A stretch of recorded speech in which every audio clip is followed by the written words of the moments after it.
बच्चों को महाराज घर पर भी पढ़ा सकते थे। विभांडक महर्षि महाराज उच्च कोटि के महात्मा,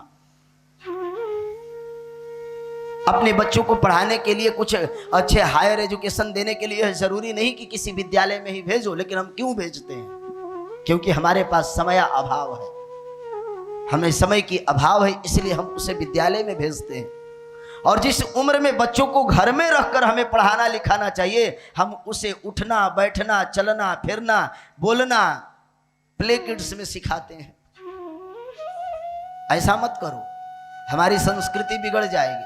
पहले ही बचपन से तुम उसे इतना दूर कर दिए हो, और जब बुढ़ापा आता है तो आकर शिकायत कर, तो महाराज मेरा बच्चा ध्यान नहीं दे रहा। अरे कहाँ से ध्यान दे? जब तुम्हें ध्यान देने की बारी थी तब तो तुम प्ले किड्स में भेजकर उसे ध्यान दिलवा रहे थे, पैसे पर दाई बाई रखकर उसकी सेवा करवा रहे थे, तो वो भी पैसा वाला हो जाता है, विदेश चला जाता है और फिर वहीं से पैसा अकाउंट में ट्रांसफर कर देता है और 4 नौकर तुम्हें तुम्हारे सेवा के लिए घर पर रख देता है।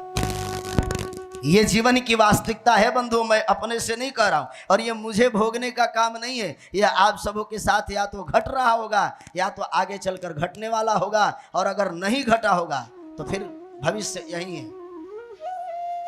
हायर एजुकेशन दो, लेकिन समय के साथ हायर एजुकेशन शिक्षा दो। पहले ऐसा नहीं था कि हमारे यहाँ के लोग विद्वान नहीं थे,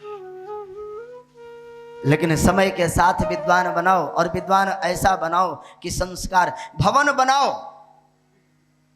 और भवन बनाने के बाद महाराज उसमें कोई रहने वाला ही ना हो, तो फिर उस भवन के बनाने का क्या तात्पर्य, क्या मततार्थ है? इसलिए भवन के साथ साथ उसके साथ उसमें संस्कार भी डालो, और वह संस्कार महाराज जो हमारे आगे चलकर संस्कृति की रक्षा कर सके।